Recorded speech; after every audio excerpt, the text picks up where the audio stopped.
What's up? Welcome to Engage Live, the weekly live stream where we talk all things Star Trek. Specifically this week, we are talking Star Trek Strange New World Season 2, Episode 9. This one was called Subspace Rhapsody. But if you're here, you knew that, right? Let me turn some lights up in here. I'm in it's looking a little dark to me.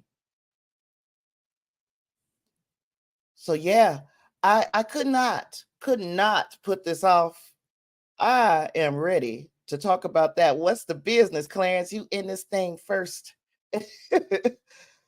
So yeah, um, we got some news, a little bit of news. I know we're trying to get to the main event. I'm gonna have to make this one a little bit of a shorter one. Hey there, Win Grace. I'm gonna try to make it a little bit of a shorter one because I still got my sister and her family here. Ashton's birthday has spilled over into the week, y'all. So yeah, we still celebrating over here. Uh a little 1 year old. We got us a 1 year old now. Hey there, Justin. Good to see you. Good to see your face in the place. Let's have some fun, y'all. Let's get into this Star Trek Strange New World Season 2, Episode 9, Subspace Rhapsody. But before we do that, y'all know we got to do some news. And the big one for me was a sneak peek that was released of Star Trek Prodigy. So yes, I know I have made a promise to continue Star Trek Prodigy as much as I can, and they're giving me stuff to talk about. Um, we just, this was released during Star Trek Las Vegas, so we got a clip that is like a sneak peek, and it actually, I'm very touched by what I've seen in this clip. Of course, I cannot play the clip because you know how Paramount, it ain't just Paramount. I can't just say it's Paramount thing. But yeah, instead of being happy that we are talking about their content, they kind of like, oh, you try to get paid. I don't get paid from this.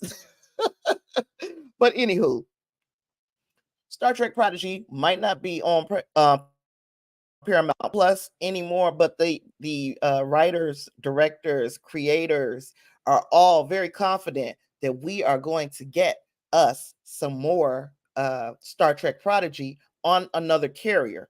So they shared the clip, and let me see what the encouraging comments.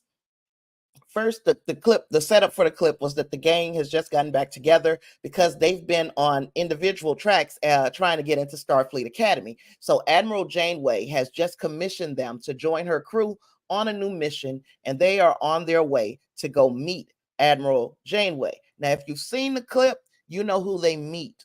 Instead, um, they run into a familiar face. Should I spoil it here? Everybody seen the clip? Um, they meet the doctor, y'all. They meet the doctor. So that made me happy. Just seeing the EMH again brought a little bit of joy to my heart, and it's making me, I promise you, every day it seems I'm loving Voyager just a little bit more. I didn't realize how much I loved it until it was gone. Not that Dr. Win Grace. How you doing? Not Pulaski. The EMH. So Kevin Hageman told the Las Vegas crowd out there at Star Trek Las Vegas that right now there are active talks happening. And he said he's being 100% honest. They are 99% confident that there will be a new home for Star Trek Prodigy. And he reiterated a little later, he said it's going to happen. We are going to find a home.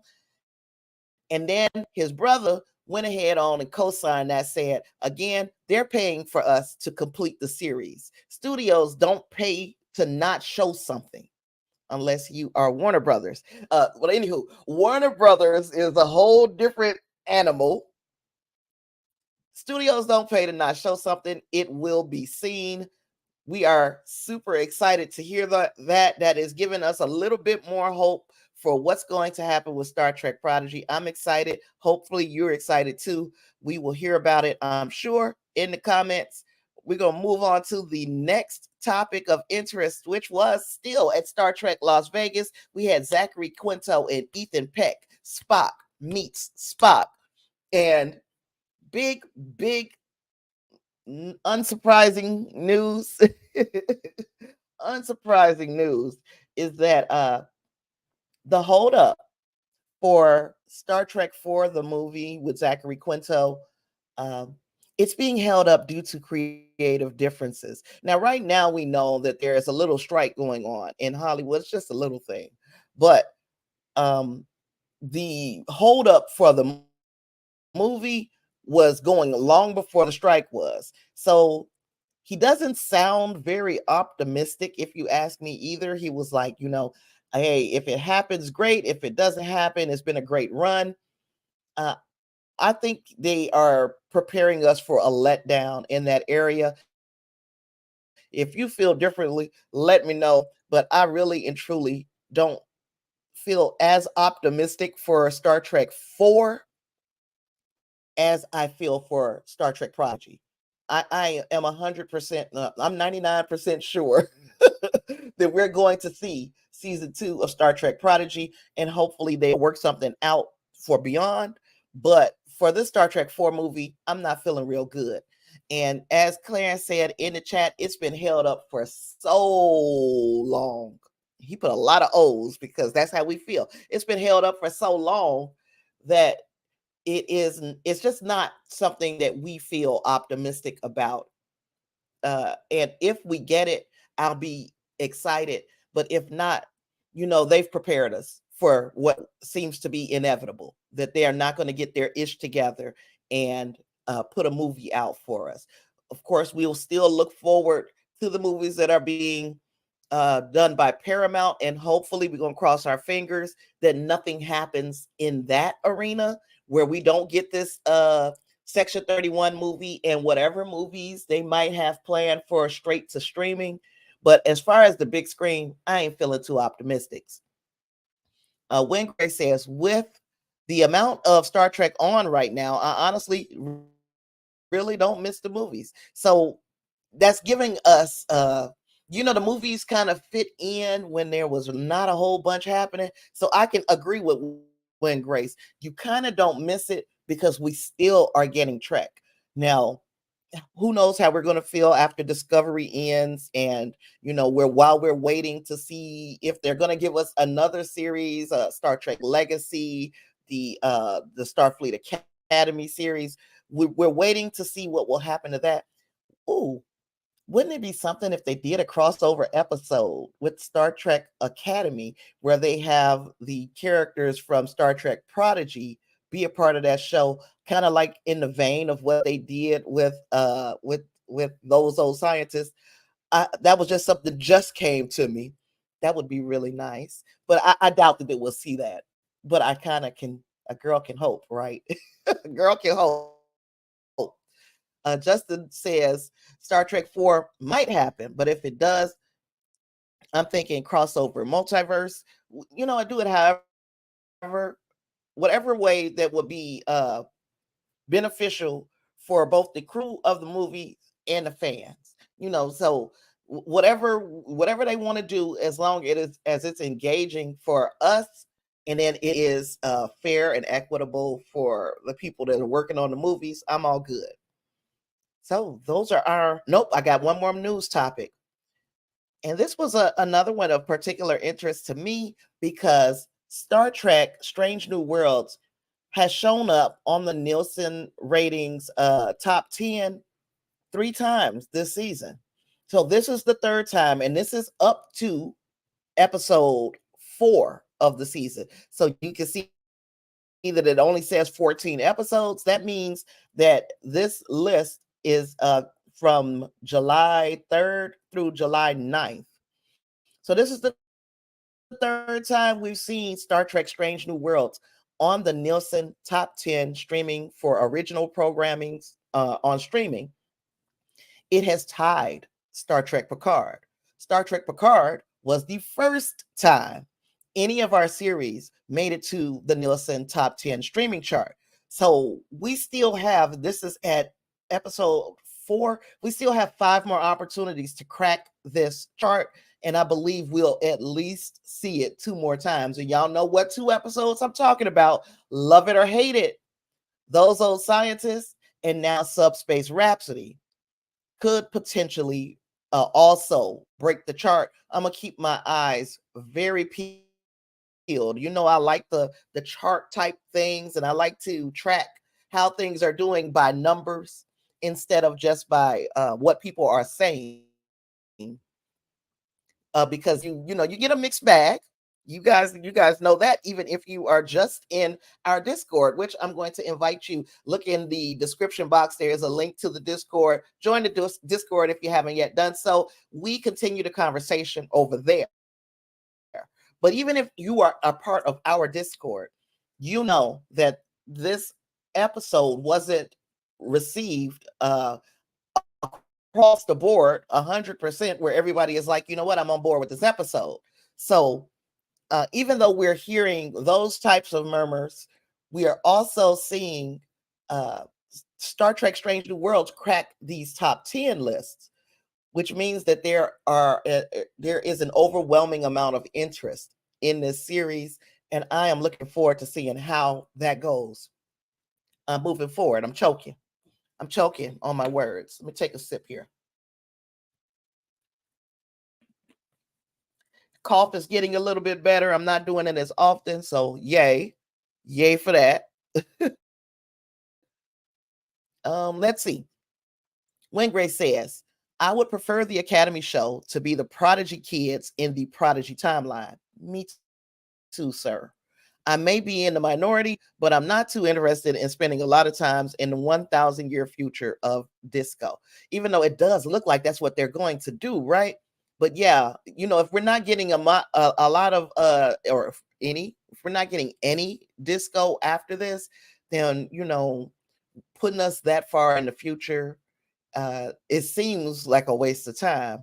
Maybe they have an idea of how they're going to make this thing work. I have a strong feeling that they are going to bring Mary Wiseman over to the Star Trek Academy show, or Starfleet Academy show. I could be wrong. That's just my own speculation.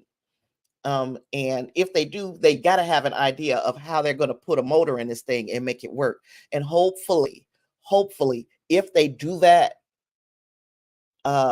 even though I would prefer to see the Prodigy timeline, if they do that, then maybe that's a way of hanging on to some of our Discovery characters. You know, we have a hope to see them again, because we have zero hope, it seems like, right now, unless we see something different at the end of season 5 of Discovery. Justice says, I love how Star Trek Picard really got fans excited, and love that it's carrying on. Yes. Justice says, not taking anything away from Strange New Worlds. They've done well also. Absolutely. I think it's a 1-2 punch. Star Trek Strange New Worlds invigorated part of the fandom that had seemed lost. And then Star Trek Picard season 3 doubled down on that invigoration. And now we're seeing it carrying on. Hopefully all of the I guess I can't call them haters, because just because they hated this, just because they don't like this show that we are finding so much joy in, just because they don't like it, it doesn't necessarily mean they're a hater. It only means they're a hater if they are voicing all of this discontent based on zero facts. If they have like true opinions, this situation I didn't like, that situation I didn't like, I get it. Everything ain't for everybody, and everybody is not going to like the same thing. But I'm glad that the interest is still there, even though that group can be kind of vocal. Justin continues, I liked it, but other shows did it better. And Wingrace, you know my thoughts on Kirk. No more for at least the end of season 3. Clarence says, I tend to disagree. Disco is almost too far out unless they're trying to recreate the 90s track for that time period. And maybe that's where they're trying to go. Let's hope they have a solid plan for why and if and why. For if and why they are going to put Starfleet Academy way out there.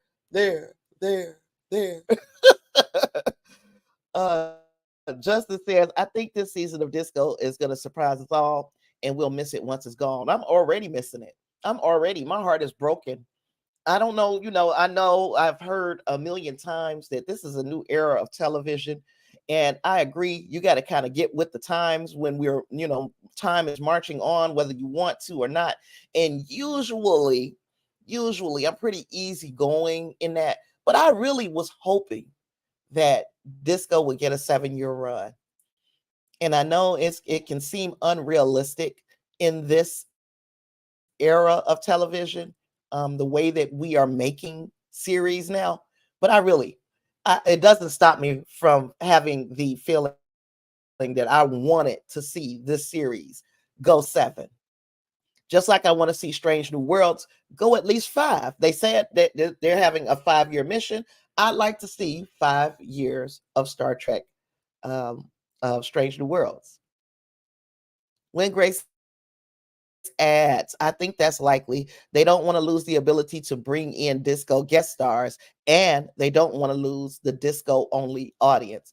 And contrary to popular belief, there are people who only watch disco, and maybe, hopefully, with disco ending, we'll see them go back and start watching some of the other things. But there is an audience that is dedicated to nothing but Star Trek Discovery. And our job as, I'm going to call us legacy fans, our job as legacy fans is to bring them into the fold proper. Is to give them a reason to want to watch the rest of the series. And by the rest, I mean, we can start from the beginning to see where it all started, and or watch in timeline order and see how the story continues to unfold. And yeah, make it interesting for people who have come on board late.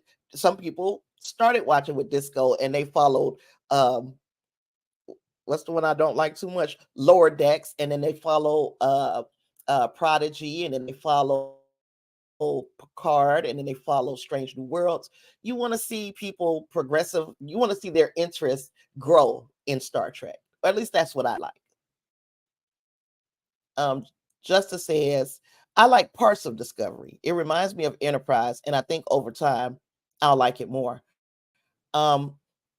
And that's a possibility, because just like I said, I was never a huge Voyager fan, but the more that, okay, how this Star Trek Prodigy ties into the characters, and the more that I rewatch certain episodes of Star Trek Voyager, the more I like it. And I didn't hate it before, but I see where they were coming from and what they were doing. I appreciate it more. I guess that's the best way to say it. Um,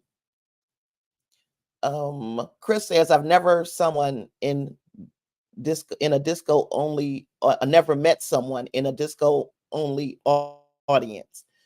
You might want to like stretch out. There are some people who literally got on board for Discovery. Yeah, I mean, because we are older and we have been around for the other series, there are younger people who never had the experience of the other series. And this is their jumping off point. This era for them will be what the TNG era was for a lot of you. I'm a little bit older. So the TNG era is probably where a lot of people picked up, and that's all they know about Trek. And then there are some people who said, I love TNG. Let's go back and watch the original series. It, it's it, um fandom is fluid. It's not one size fits all. There are currently, what, 900 some episodes of Star Trek, over, God, over 600 hours of Star Trek. So there's no young person who jumped in at the beginning of those 600 hours. We've got that experience over them. So as it moves forward, 600 hours of Star Trek, 900 episodes. If there are 200 that you don't like, that's fine because you still have a huge library. So yeah, I'm not and I'm not in 100% agreement that there is no disco only audience. Just maybe that you haven't been in the circle of them. Justice says still upset about the burn. Wait, we don't talk about Bruno. We do not talk about Bruno. Clara said my girlfriend started with disco, but she loves Strange New Worlds too. This is what I'm talking about. You start with a series and grow. And of course, if she's gonna be your girlfriend, she was gonna have to, she was gonna have to find a way to incorporate one of these series into her life. But even though all jokes aside, um, that's how most people. I was just talking to one of my friends today and was like, if I were to meet a guy, I would know if he was just putting on for me. So basically, you kind of halfway know that you're gonna have to like Star Trek.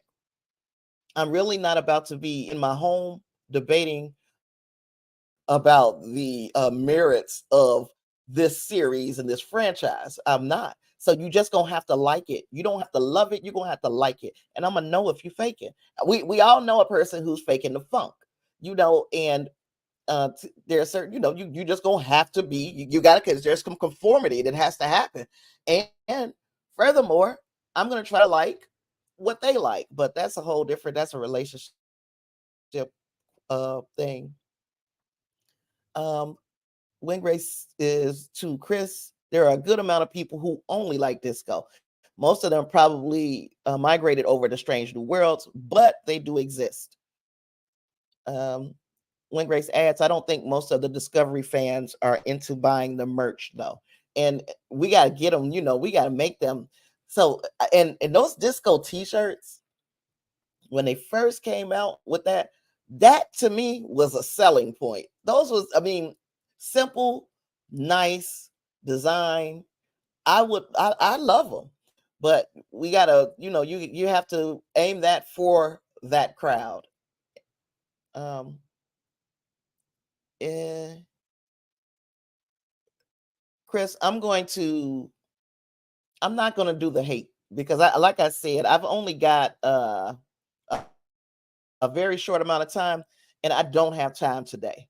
But I do tell you, share your opinion, because in the chat they might have time, but I'm not today. Not today. Um, Justice says, I agree, Tasha. Over time, you enjoy things more. Disco has some great things. It's how they pull it together and tell it that it's hit and miss with me. Love the characters though. It was reruns of TOS and the TOS movies that got me started, and TNG and DS9 are my favorites. But like all Trek, but he likes all Trek. Okay, well, I'm gonna move on to Beyond the Holodeck. Beyond the Holodeck, our question for the day was, I wish Nichelle Nichols could have lived to hear Keep Us Connected. I do too. I wish she would have got those flowers while she was still here. Strange New Worlds has been on a mission to show how much Uhura matters, and this episode seemed like something it's been building to for a while with her characters. Are they overdoing it? And I'll wait for you guys' responses, but I'm going to give you my response while I wait. I chose the question because that is something that I find myself saying every time I talk about the character of Uhura as played by Nichelle Nichols in the original series, and how important it was for the time period it was in. It was all she needed to do was be on the bridge. It didn't have to give her an awful lot to do. She was in a command position. She was on the bridge, fourth in command of the Enterprise, the flagship of the Federation. That was enough. But then after 3 years of the series and gosh, how 50 years plus of the franchise, we realize now, okay, now we need this character to have a bit more of a personality. We need to give her more to do. And I myself am appreciating that. I don't think it's overdone. I think some people may feel like it's overdone because a lot of emphasis has been placed on the character of Uhura, but I think it's deserved.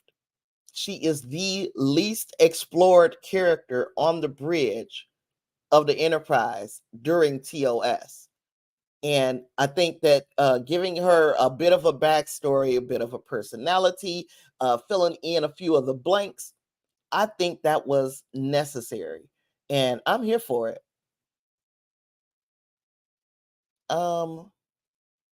Clarence says, loved how this episode, let's see.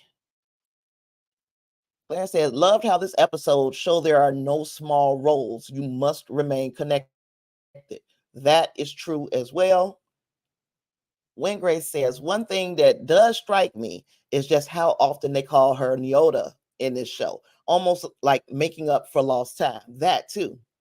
Yeah, they call her by her first name an awful lot. And I again appreciate the amount of care they're giving to this character, because even though just her the role that she played in TOS was monumental, that we do need more time with this character.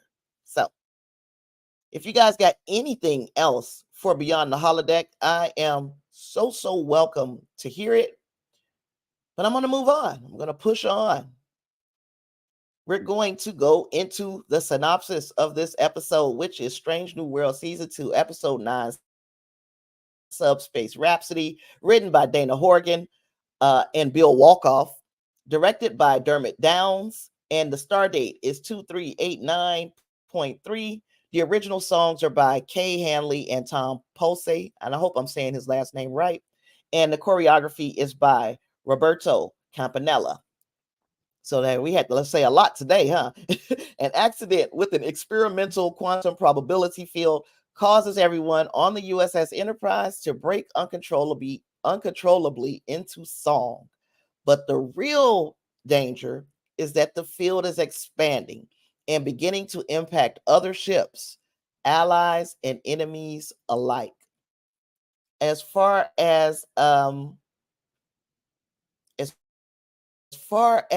the episode went, they gave us a reason. Star Trek Spock and Uhura were investigating this subspace fold, which might be able to push communications through subspace that much faster, like substantially faster. So of course they have to explore the possibility, and they use every means that they had at their disposal until Pelia says, hey, why don't y'all try music? Yay, we'll try some music. And that's when stuff hit the fan. Stuff hit the fan. Going back to Beyond the Holodeck, Justice says, no, they're not overdoing it. I like that she's getting her due, but Nichelle should have gotten more time on screen, but the fans loved her, and she was an ambassador for Trek and the fan base. So he loved her as well.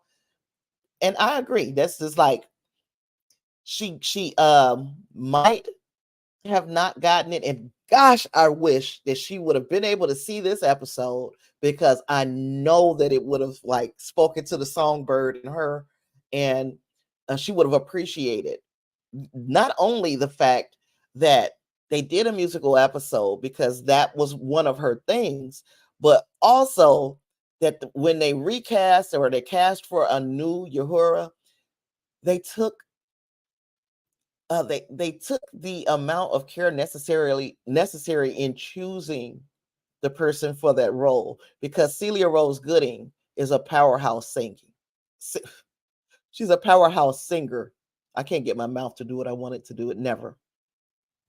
So, I'm going to jump this thing off by ranking the songs, because as much as we want to discuss the episode, I want to discuss the episode. As a matter of fact, let's go into my quick review or my quick breakdown of the episode, but I'm going to do it in rhyme. Y'all know I had to.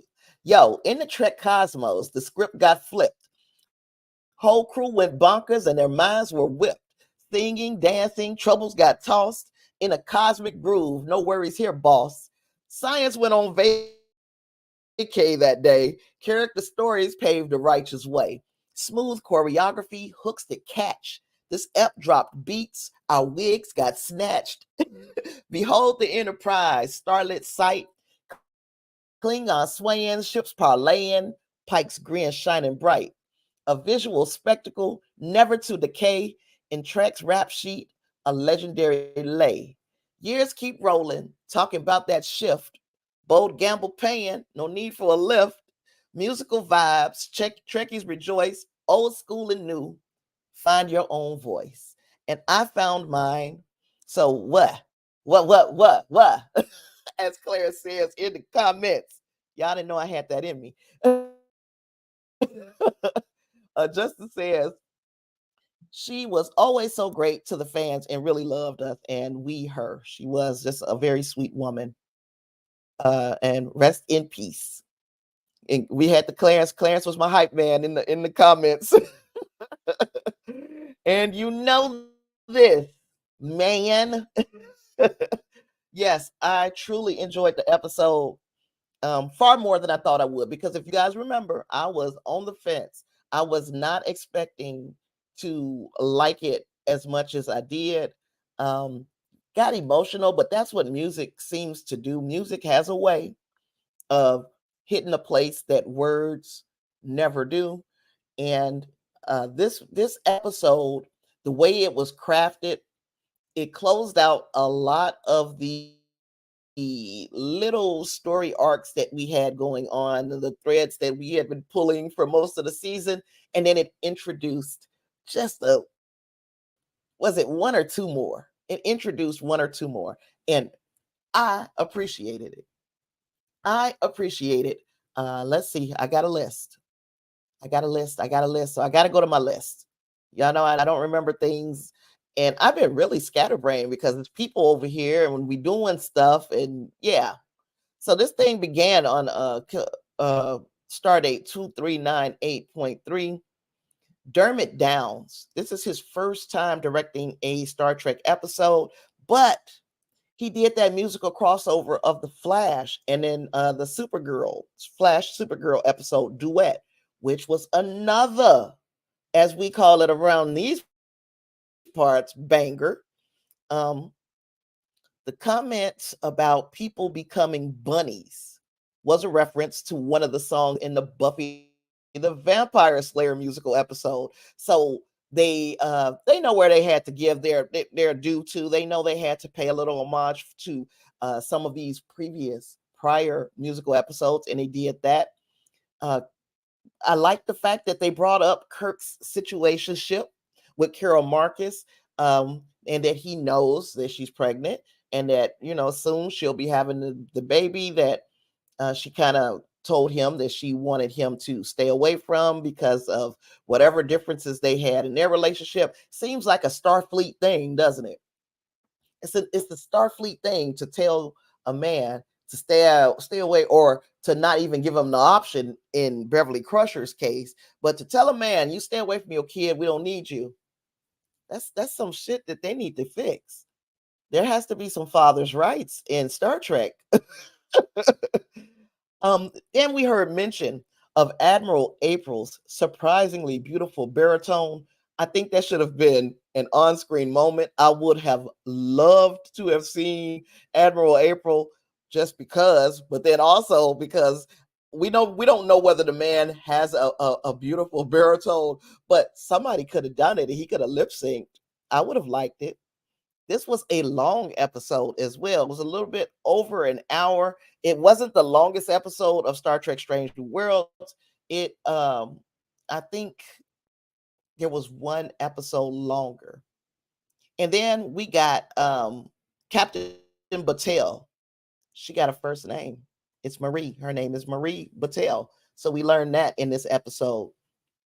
The Star Trek ships or Starfleet ships that were affected by this musical reality were the Lexington, the Republic, the Potemkin, Cayuga, Hood, and the Congo. And the Klingon ships include the Forecast and the Harlock, which can we all, or maybe we don't agree. Some people don't agree.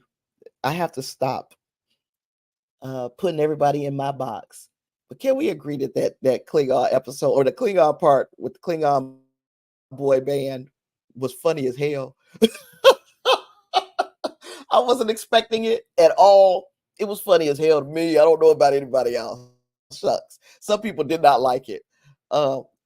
Speaking of the Klingons, the general aboard the boy band Klingon ship was played by Himmer.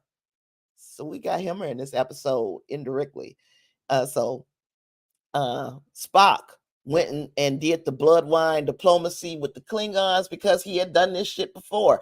And we know that he plays a critical role later in the Undiscovered Country with being a diplomat with the Klingons. So all of this is setting us becoming who he is meant to be way on down the line. Everything tied together. It's all connected. So those are some of the things I got. I'm going to pick up comments. Thank you, Justin, for loving my little rap. Reinhardt said, I have never been a fan of shows just deciding to do a musical episode, but I like Buffy and Xena Warrior Princess. Both have musical episodes that I like. This one is magnificent from start to finish. I agree with you, Reinhardt, and hello, sir. Welcome to the chat. When Grace says, unless you're Cisco, then you can stay. I'm missing something. I missed something. Do like they really get inspired from Buffy? Or I'm an old school Scooby, but they definitely the bunny thing was a whole Buffy reference. Yep. Was the acknowledgement of the pregnancy a canon breaker? And to me, it's not. Y'all are more up on the movies. You probably have seen them more than I have and can remember details far more than I can. But I knew that he knew he had a child with Carol Marcus, Kirk. I knew he knew that he had this baby. So the fact that he knows and he's acknowledging this pregnancy, to me, is just telling us what he already knew. She told him, I mean, he knew he had the baby, but he was like, you told me to stay away, so I did. So he knew he had the baby, but he stayed away from the baby because she didn't want him around, which, again, a whole different set of problems, especially in 2023. I don't like the fact that she didn't want him around his own child, but here we are. We're stuck with it. It is part of canon. Klingons doing K-pop was beautiful. Yeah, I love that part. And I did not expect it. I expected to see the Klingons do something. I thought it was going to be Klingon opera. Turns out they did a whole dang on K-pop song. When Grace says, I've seen a lot of people thinking Kirk didn't know about David. I used to as well, but Wrath of Khan says he knew, but was asked to stay away. Yeah. I wonder if a TV edit made people think that. It could have. It could have. The Klingons were hilarious. They were over the top funny for that little 30 seconds or however long that little montage was. And the look, again, Pike's face, and then you see Sam Kirk dancing in the background. All of that was hilarious to me. Justice says, no, Kirk knew she was pregnant, but she and him just didn't work out, and she raised him. At least that's what Wrath of Khan implies. That's what I thought too. And the Klingons, Justin is agreeing, the Klingons were great. Some people didn't like them Klingons. Don't tell you, there was some people mad about them Klingons. Reinhardt said, Tasha, you remind me, I completely forgot about the Supergirl Flash. Remember, was it last week or the week before last? Whatever I was talking about, it was another crossover that was pretty decent, and I could not remember what it was, and that's the one I was thinking of. Yes. Reinhardt says, so again, we're reiterating. As long as I'm right about that, because I'm not always right when it comes to the movies. I don't know as much about the movies as I possibly could or should. Clarence, we found out Kirk had a son in Wrath of Khan, but say they had a kid. They had a kid before that I've never heard about it. Oh, okay. So Clarence got the point. He said, good points. Good points. So I'm going to rank these songs, y'all. Now, keep in mind, y'all are not going to agree. And where you agree or disagree, you can put it in the chat. I'm going to tell you the order in which I like the songs because, you know, and again, didn't hate any of the songs. I did not dislike any of the songs. This is just the order, a ranking of how much I like the song. So if there's only, we had the intro. If there's only 9 songs, there's only 9 places that we could have things. And number 9 for me was Connect to Your Truth. That was the one with Una and Kirk. I liked it. She gave him solid advice that we see that he moving forward, that he followed as far as moving forward in TOS. He followed her advice. He was closer to the crew. He didn't do the standoffish thing. And I liked it. I liked all the sentiments in the song, but this one was my number 9 on the list. Then number 8, and I got to do it over here because I can't see. Number 8 is Keeping Secrets. Again, liked the song. Una has solid advice for La'an. I liked the part when they did the anti-gravity thing. It kind of fit in the song. It's like you're kind of letting go, and when you let go, you feel like you're floating, and that's how they did in this particular musical number. But it is my number 8 on the list. Number 7 is La'an's song, How Would That Feel? I know some people who really thought this one was high up, and I can see how you would. I think that some of the other songs just spoke to me a little bit more. Now, here's my question, especially as we're talking about this particular song.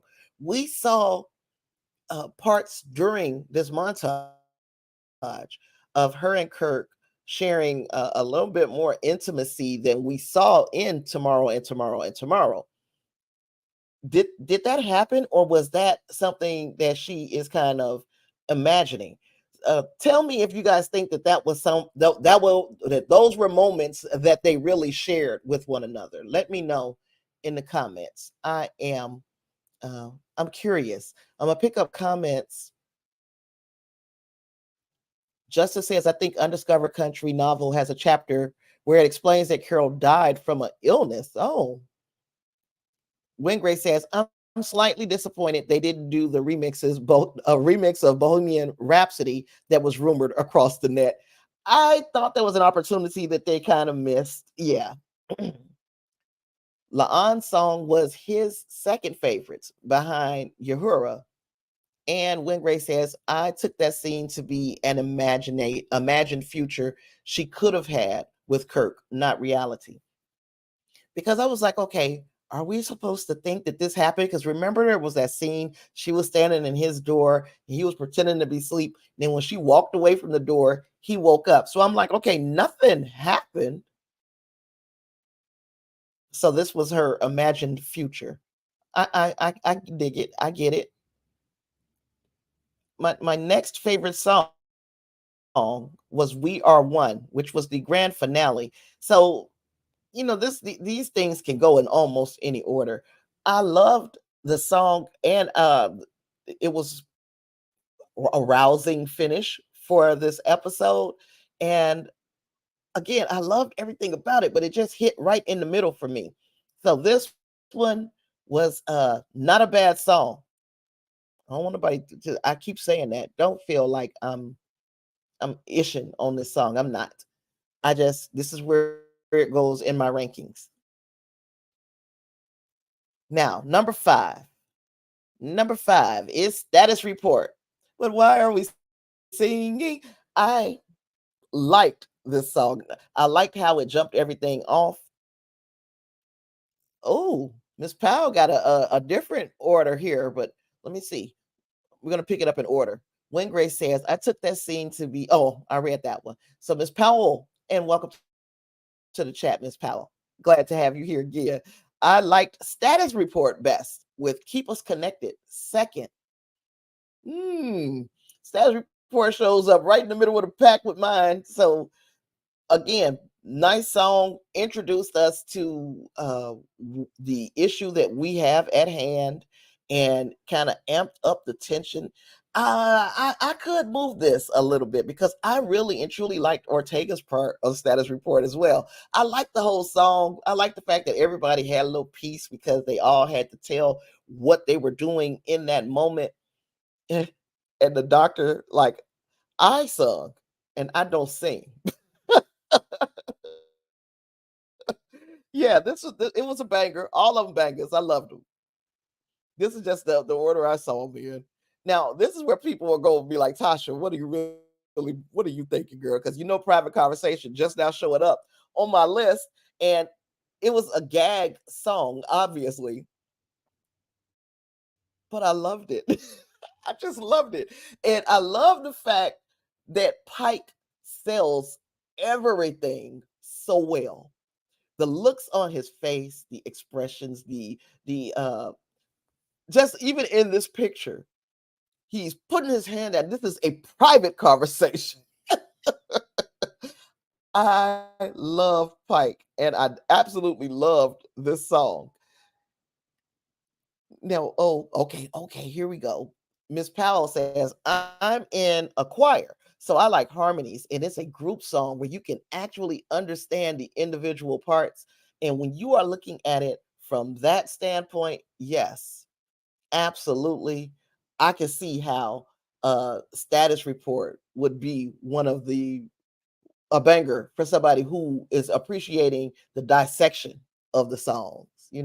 But my next one, my next one was I'm Ready. And I think I loved this one kind of gave me move around, move. And I think I liked that they were carrying her. It was so much about the musical montage that I enjoyed for I'm Ready. And Miss Powell, I think that you were the one who pointed out or who speculated. She was like, I think this is going to be the song that ends her relationship with Spock. And what do you know? It is. It's definitely the song where she said, look, even if I got to walk away from him, I'm taking my opportunity with Roger Corby and doing this fellowship. And I don't think Spock would have asked her to not, to put everything on the side for him. He would have thought about this logically and would have been like, it's best for your career. So the way that she wanted to do it, the way that she went about it was probably not the best. But she also felt like, and this is my read, you guys may have read it a different way. It also seems like she felt like, look, he sacrificed his life for me because he cares that much about me. I'm going to sacrifice this relationship, my what could potentially have been a life with him. I'm going to sacrifice it because because I know that there are things that he needs to do in his future that I would just get in the way of. And I feel like this was her returning the favor of the sacrifice. So while it may not be agreed upon the way that she went about it, I think that she had his best interest at heart. I love that Lon stopped that too. It was just starting to get too personal, too private, and she hit that button at just the right time. I really, really liked that part of that. Say your hero just killed the comms. That was Lon. Your hero was just sitting there listening. Oh gosh. Um, Clarence says, I'm ready felt empowering for Chapel. And it was. It was a song that was empowering as it was heartbreaking because, you're trying to put yourself in both positions. You're trying to see things from Spock's perspective, but you also are understanding Chapel's perspective. So it put us in a bad position as fans, didn't it? Poor Chapel is really getting slammed for hurting Spock in online. Of course, I'd have more sympathy for Spock if he hadn't just done the same thing to T'Pring. That's an interesting thought as well. He did, in essence, shut her out, uh, left her in out of the loop, and now he knows how that felt. And also, she tried to get him to talk in private. Yeah. Wingray says, I like the few little asides from Spock across the episode, especially when he was like, they were like, we're going to miss singing. He was like, I will not miss singing. Oh, gosh. So that was another thing, just tickled me. So much tickled me. And for there to have been, a loosely scientific technobabble kind uh, of situation happening on the ship, you could still kind of feel an underlying tension, but the musical wasn't heavy. It was light. It was a nice light episode. Wigray says, I won't miss singing. That's technically not general order number one. Yeah. Spock has some one-liners. He did. He did. And he's going to be the one to call out the technicalities on things because he's especially after this Chapel situation.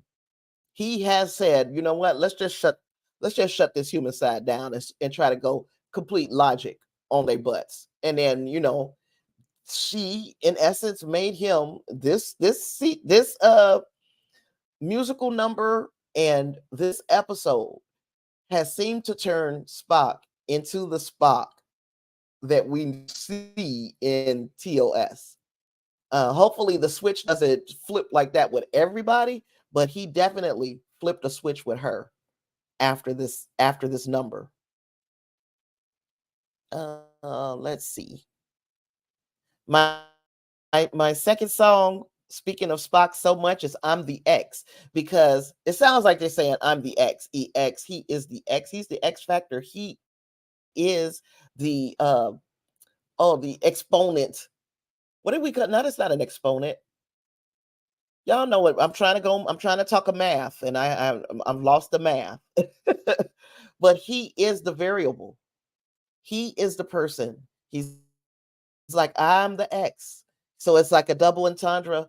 I love the song though, because I actually really love Ethan Peck's voice, and I love the sentiment behind the song. He realized that he needs to move in a more logical direction at this point. Um, Miss Powell said, I loved Ethan's voice. Yes, the best, even though Celia is clearly more accomplished. His song is very 80s. So she said she loved Ethan's voice the best, even though Celia is clearly more accomplished. I had to read that a little bit better. I didn't read it right. His song is very 80s. I love that song too. Loved it. But y'all know what number one is. The only one I haven't mentioned. But let's pick up comments. Hey, Jude, glad to have you in the chat. I dig the Spock Chapel progression story wise, but fan wise, it has my heart twisted. Oh my gosh, yes. Absolutely. It is heartbreaking to watch, but we also knew it was coming. And when you look at TOS, especially in Amok Time, when she's trying to bring him that soup and he threw that soup out the room and was like, if I asked you, if I wanted you to bring me something, I would have asked. It seems like we can now get a better feeling for why he was that short with that woman. Because I was like, why is he tripping like this? Even though he was going through a little thing, he was going through a thing. Uh, he didn't have to be that rude to her. But yeah, I think now we are seeing why she is so starry-eyed and he is not giving her the time of day because technically Strange New Worlds happened first. So back then he got hurt and he don't want to feel that anymore. He knows that she can hurt him and he don't want to feel that anymore. And I feel him on that. There are certain people who know what button to push. Even if they're not trying to push the button, you know that they are capable of pushing the button. So you kind of steer clear of them. And I think that's what he's doing with Chapel. Hard episode for Spock. Yeah, running around singing. Yes, not coming up with the scientific reason for this whole thing. That got left to Uhura. And then this Chapel thing. This just, yeah, it had to be very hard for Spock during this episode. And notice that Spock's song is the same song as Chapel's, but slower and in a lower key. You would notice that, sister. You told me that you are a in a choir. Now, I wouldn't have picked up on it. I didn't realize that there were similarities, but I did not realize, and I've watched this episode several times at this point. Now, when I listen to this episode again, I'm going to pay closer attention to both of their songs. Yep. X variable. Thank you, girl. Oh, Lord have mercy. A math. Wingray says half the songs and the character growth in this episode is Boimler's fault. Boimler, the Boimler effect is still running its way through the Enterprise. Claire says there were good lyrics in this one, and Miss Powell is agreeing it is Boimler's fault. Everybody is like, yep, clever lyrics. Everybody's agreeing. But he also comes on to Chapel later in Amok Time. You are right. He threw the soup. He's sending her mixed signals. And then after that, it was like, he's back to his regular self. But yeah, he did. The more when you remind me, he did.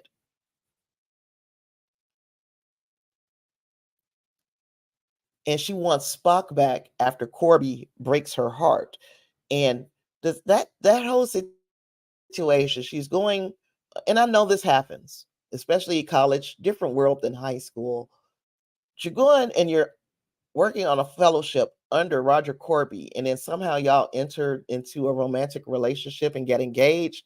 It just seems so unethical to me. And maybe I'm old fashioned. I mean, it ain't maybe. I am old fashioned. So maybe that's why. Last but not least, we got number one, Keep Us Connected. That was my favorite.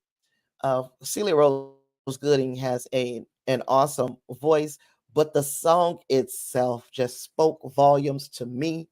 So this one, it made the top of my list.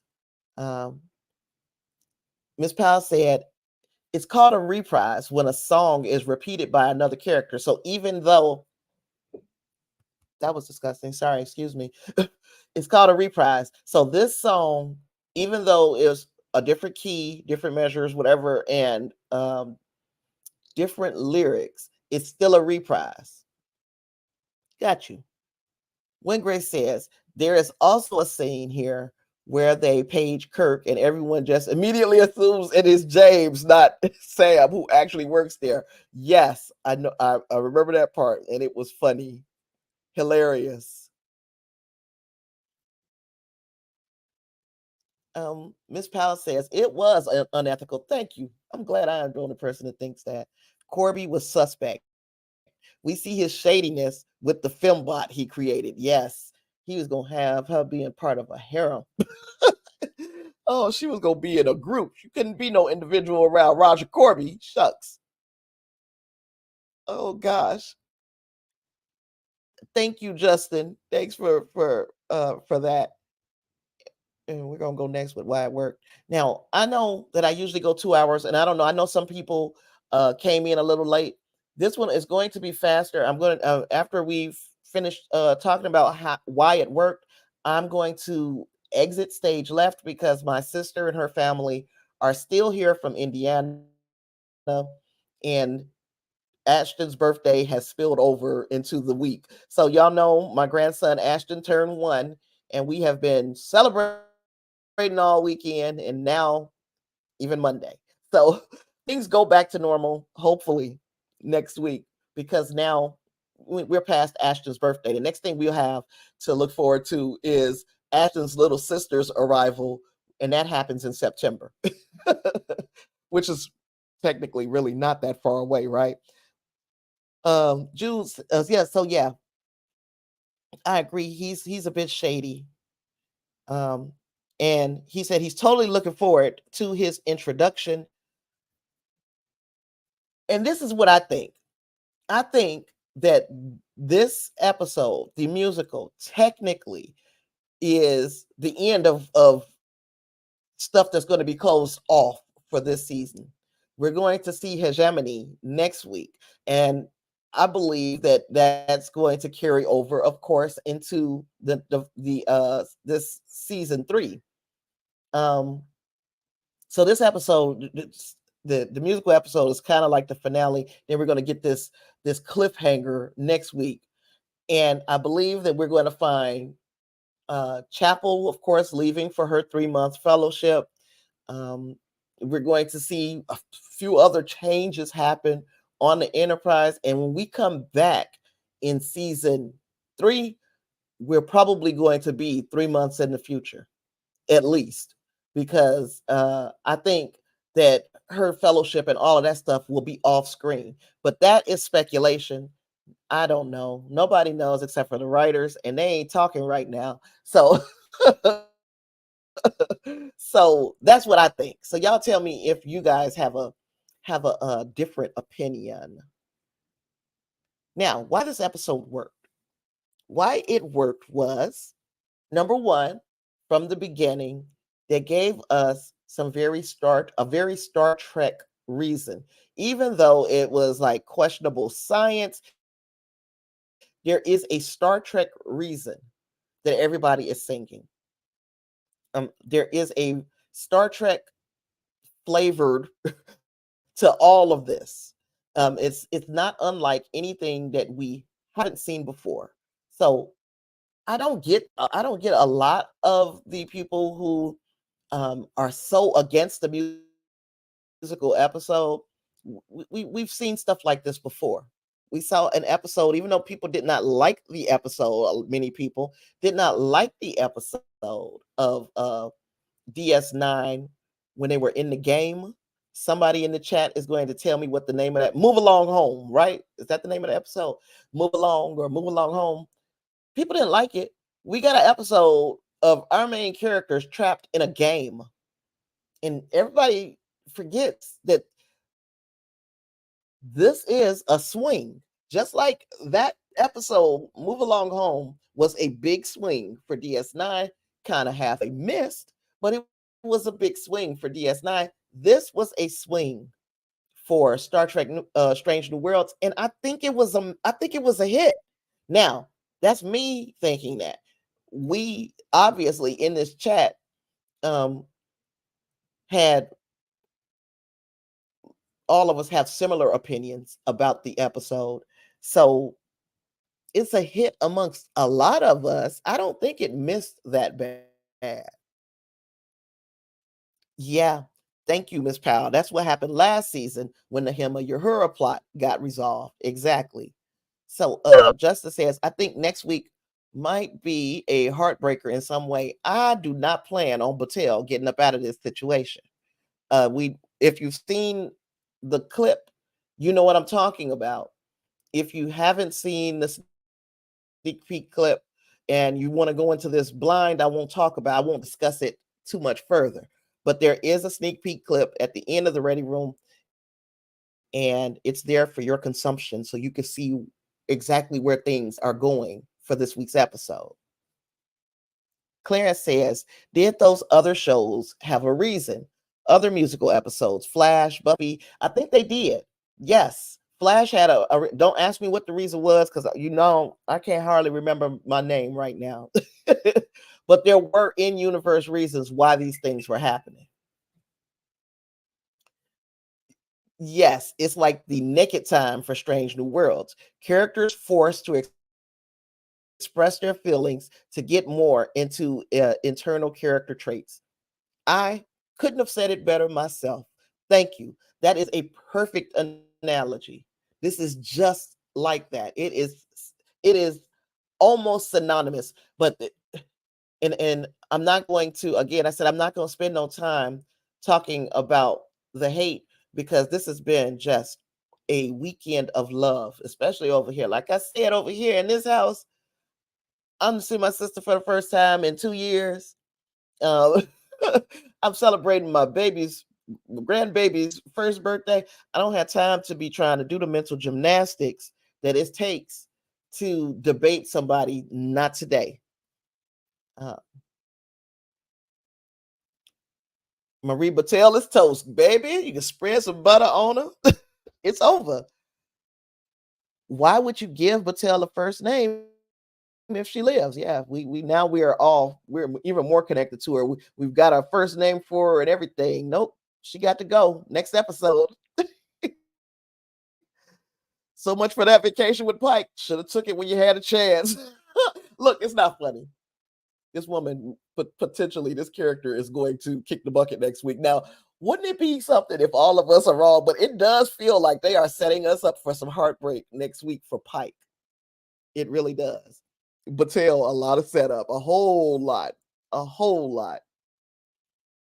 Wingray says Flash Reason was an interdimensional imp known as the Music Meister. Gosh. And yeah, I cannot remember Buffy, but I know there was an in-universe reason for that too. Now I don't know about all the others, because people were bringing up Community and others. I don't remember all of those, but because I didn't watch Community.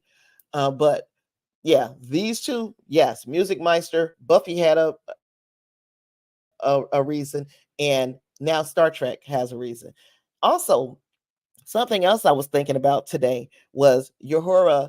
Remember the episode Charlie X, when Uhura comes into the mess hall and she's singing a song while, as a matter of fact, she had a little freestyle going. She was freestyling the song while Spock was playing his lute, and they accompanied one another. Spock did not sing. So he like, I do not miss singing. But he accompanied her while she sang, and people wanted her to sing again. It's almost like both of them knew that they had musical chemistry with one another. And that is another one of the reasons why I love the tie-ins. The little things that we see go on in TOS, they've given us like a reason why these things happen so easily from Strange New Worlds. Let's see. Justice says, I liked it overall, 3.8 out of 5. So it was good for me. Buffy had a reason. There was a demon that was causing the dancing and singing. We may lose some crew members, I fear. I think for sure we're going to see Battelle go. Hopefully, we don't see anybody go on the Enterprise. We don't need to, because who could go on the Enterprise? I guess anybody except for Pike, Spock. They're the ones that have the plot armor. So some of them ain't going nowhere, and we know they're not. You don't bring Pelia in, feature her for about 3 minutes over this entire season, to kill her unless they are going to use engineers as the new red shirts, as people who kick the bucket every season. So who could we leave? Who could we lose? Um, yeah, I'm hoping nobody. We shall see. We shall see. Community was a Glee parody where they were infected with the power of Glee Club. Scrubs was a patient with a brain tumor who heard only songs. So they have reasons within the community, and this was no different. Miss Powell says, I did love Uhura and Spock's friendship. At one point, did you think that I'm not talking about the Kelvin universe.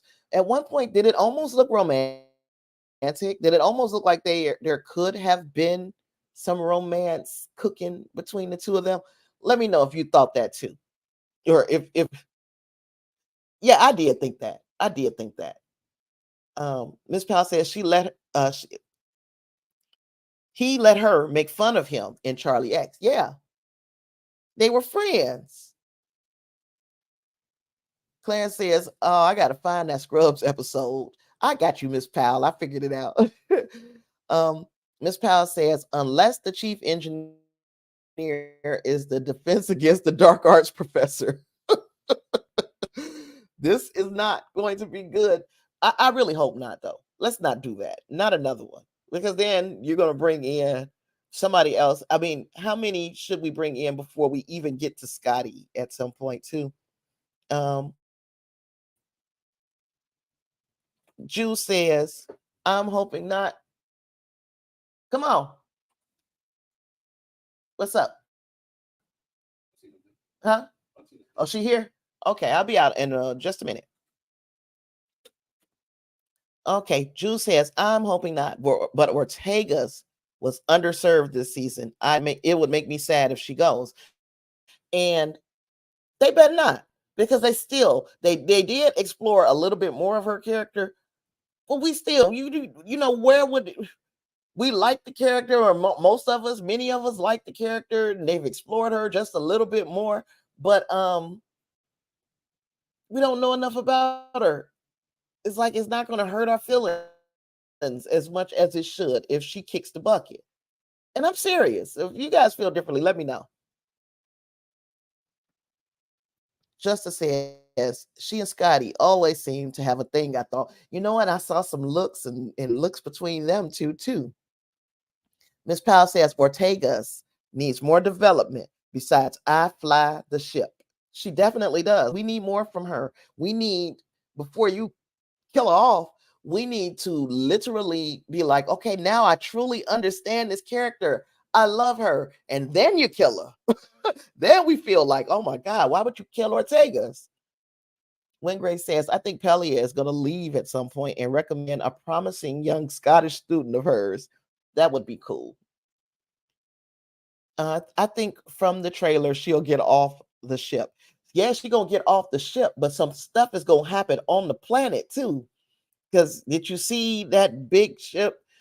There's this trailer, and then it was the season trailer, and there's some footage in the season trailer that shows some ominous ish. And I think she's getting off the ship, but does she get out of the episode? Yeah. Oh, you said Ortega's is getting off the ship. I thought we were talking about Battelle. Excuse-moi. Y'all, my people is here, and I don't want to keep them in there. I don't want to be rude. So I'm going to call it 100 for the day. This one was a 5 for me. Clarence, I am going to truly, truly try to be in your chat, because I can't get enough of talking about this episode. Oh, that would be cool too. That Pelia's in the Starfleet Academy show. Game of Enterprises. Please, let's not just kill people for the hell of it. Lysandra, Ave, thank you for being here, girl. I'm about to jump off in just a minute because my sister has arrived over here. And when Grace, I would say Una could die and make sense. Yeah, but Boimler probably would have said something. Una could die and make sense. And that would make sense why they used her saying on the poster that they made her the poster girl, that she died in this line of duty or whatever. This was a 5 for me, 5 out of 5. I loved it. I am going to definitely still try to make Clarence's live stream at 8 p.m. tonight. If you guys want to see the articles that I reference, they are also in the description of this live stream. You got the link to the soundtrack if you want it. You got the link to the trailer for, or the sneak peek scene for Star Trek Prodigy Season 2. We got that in the description. I got a lot of goodies for you in the description. There are also ways for you to support. I'd like to continue to thanks. I would like to offer continued thanks to people who are patrons and people who are members of this channel, because I know you don't have to be. So I appreciate you. Thank you. With all that being said, I'm going to bounce up out of here. Y'all have a good night. Live long and prosper. Peace.